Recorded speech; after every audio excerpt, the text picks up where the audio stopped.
रक्षाबंधनासाठी रायगडच्या भरत गोगावले यांना परमिशन द्यावी महाराष्ट्र सरकारनं अशी मागणी केलेली आहे उदय सामंत यांनी. काय वाटतं? उदय सामंतजी यांची मागणी योग्य आहे.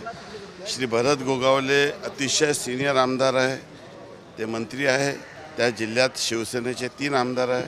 त्यामुळे माननीय उदय सामंत यांनी केलेली मागणी योग्य आहे व त्यांच्या मागणीला आमचा सर्वांचा पाठिंबा आहे.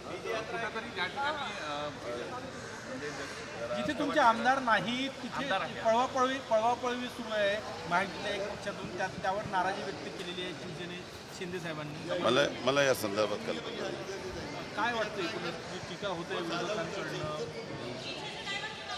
मला कुठल्या प्रश्नासंदर्भात आपण विचारतो? ज्या ठिकाणी महायुतीचे समन्वय समितीची बैठक झाली त्या ठिकाणी अनेक ठिकाणी जिथे शिवसेनेचे आमदार त्या ठिकाणी राष्ट्रवादी असो की भाजप असो विरोधी पक्षातील लोकांना घेतात, त्यामुळे कुठेतरी जे आहे नाराजी व्यक्त केली जात आहे की अशा पद्धतीने जर लोक घेतलं तर आमच्या लोकांमध्ये नाराजी अशी शिंदे साहेबांना माहिती. मला असं वाटतं की या संदर्भामध्ये समन्वय समितीच्या बैठकीत चर्चा करून योग्य निर्णय करू. महाराष्ट्राच्या जनतेने महायुतीला खूप मोठा मॅन्डेट दिलेला आहे आणि खूप मोठा मॅन्डेट दिल्यामुळे आम्हाला देखील आमची सर्वांची 3 पक्षाची जबाबदारी आहे की एकमेकाला विश्वासात घेऊन एकमेकांचे मनं न दुखवता महाराष्ट्राच्या जनतेच्या हितासाठी आणि महाराष्ट्राच्या कल्याणासाठी आपण सर्वांनी मिळून काम करूया.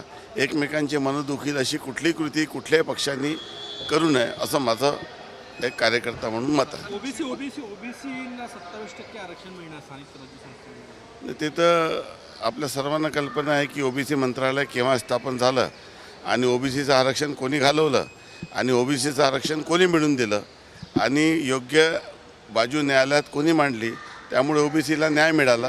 हे महाराष्ट्राच्या जनतेला आता कळून चुकलेलं आहे. मुख्यमंत्री झाले पाहिजे असं हसन मुश्रीफ म्हणाले, काही दिवसांपूर्वी सुनील तटकरे सुद्धा म्हणाले. प्रत्येकाला त्यांच्या पक्षाचा नेता मुख्यमंत्री झाला पाहिजे असं वाटते, त्यात काही गैर नाही. आणि ही मागणी कुठल्याही पक्षाच्या कार्यकर्त्यांनी करणं. राज ठाकरे म्हणतात की आम्ही सत्तेत येऊ मुंबईमध्ये, दोन्ही भाऊ आम्ही एकत्र राहू, युतीचे संकेत. पहिले युती तर करून द्या, मग नंतर पाहू. त्यांची युती होऊ द्या पहिले, मग पाहू. 20 वर्षानंतर आम्ही एकत्र राहू असे वेगळे का झाले होते याचा अभ्यास करावा पहिले. आता isakal.com आहे देशातील नंबर 1 ची मराठी न्यूज वेबसाईट. प्रत्येक अपडेटसाठी isakal.com ला नक्की भेट द्या.